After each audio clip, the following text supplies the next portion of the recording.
Are you battling with weight loss? Can't keep those love handles at bay? Or can't you lose those extra few inches? You know, there are reasons why you can't just melt off body fat, but maybe you can. In this video, I'm going to explain you how you can melt off body fat like butter, with butter. Okay, let's start off by looking at how your body melts off its own fat. Our adipose tissue stores fat in the form of triglycerides. To melt fat off your body, you have to first quote-unquote release it. This happens by a process called lipolysis, which breaks down those triglycerides into glycerol and free fatty acids, or FFAs. Lipolysis gets triggered by hormones like glucagon, epinephrine, norepinephrine, ghrelin, growth hormone, testosterone, and cortisol. Glucagon is the counterpart of insulin that rises when our blood sugar levels are low. It makes the liver convert stored glycogen into glucose and increase free fatty acid utilization. The key hormone when it comes to body composition is insulin, which regulates the storage and distribution of nutrients. If it's constantly elevated,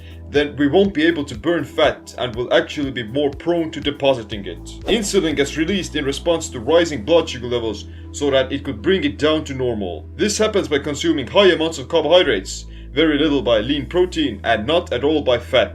High carb diets make lipase, the enzyme involved in breaking down body fat, almost completely inactive. By triggering insulin, you put a halt to burning fat for the rest of the day and possibly even the next one to come. Therefore, the secret to melting off body fat is to keep insulin levels low and restrict carbohydrate intake. And the ability to melt off body fat and use it for fuel isn't useful only for battling obesity or some illnesses. It's not about just weight loss, but it's a very useful nutritional trick. The difference between burning sugar and burning fat is that you'll be using your own adipose tissue and you'll gain more energy from it. When your liver glycogen stores get depleted, you increase glucagon and lipolysis by starting to produce more ketone bodies. After a while, you enter a state of nutritional ketosis in which you're using your own body fat for fuel instead of glucose. This can happen after fasting for 2 to 3 days or by following a low carbohydrate ketogenic diet. When you're in ketosis, you'll be literally taking your own body fat and converting it into energy. To lose weight, you would still have to be in a negative energy balance. But this is so easy to do on a ketogenic diet. Eating fat triggers a hormone called CKK, which tells your body that you're full. It gives the brain immense amounts of long-lasting energy and keeps it satiated. The foods eaten on a ketogenic diet are based on primarily fat, moderate protein, and virtually zero net carbohydrates. This will prime your metabolic machinery to preferring fat and ketones for fuel. But isn't fat unhealthy? Definitely not. Saturated fat and cholesterol have been villainized for decades, but all in vain. They're essential nutrients for healthy cell membrane, cognitive performance, and hormone production. Cholesterol is produced by your body every single day,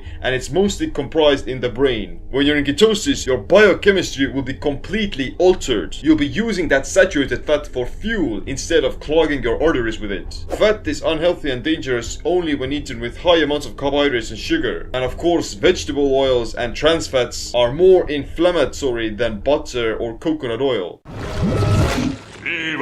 As you can remember, the hormones that trigger lipolysis are all dependent of the consumption of fat. The best testosterone boosting foods are high in cholesterol and fat, such as eggs, red meat, fish, and butter. Another satiety hormone is ghrelin, which won't get released in the presence of CKK. In 1 gram of fat there are 9 calories, whereas 1 gram of carbohydrates or protein has only 4, less than half the amount. So of course it's easy to presume that eating more fat makes you fat. But it's also easy to make false presumptions based on that. High carb, low fat diets with no fiber can lead to leptin resistance. You can eat copious amounts of sugar without even feeling like you've eaten something. The signal that you've received enough calories disappears into the void and gets silenced by your subconscious mind, whose motivations urge you to keep on eating because your brain is starving. Now, eat a tablespoon of salted butter or coconut oil and you won't get any cravings whatsoever. You'll light up your taste buds and feel amazing, but you won't enter this vicious cycle of wanting to get more and more. Fat feeds your brain and keeps it nourished. The foods eaten on a ketogenic diet will keep you satiated and extremely satisfied. Protein, fibrous leafy green vegetables, and healthy fats will give you more energy and keep you full. But for me, the ketogenic diet isn't about losing weight or staying ripped or anything like that. It puts you into a fat burning mode by default.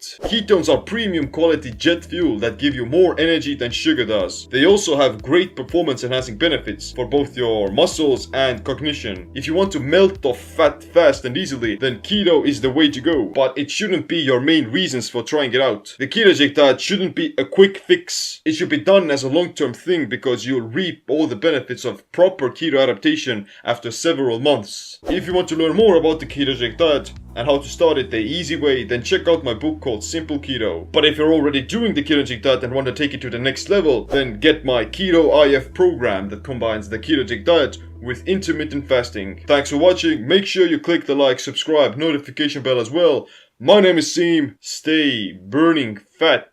Stay empowered.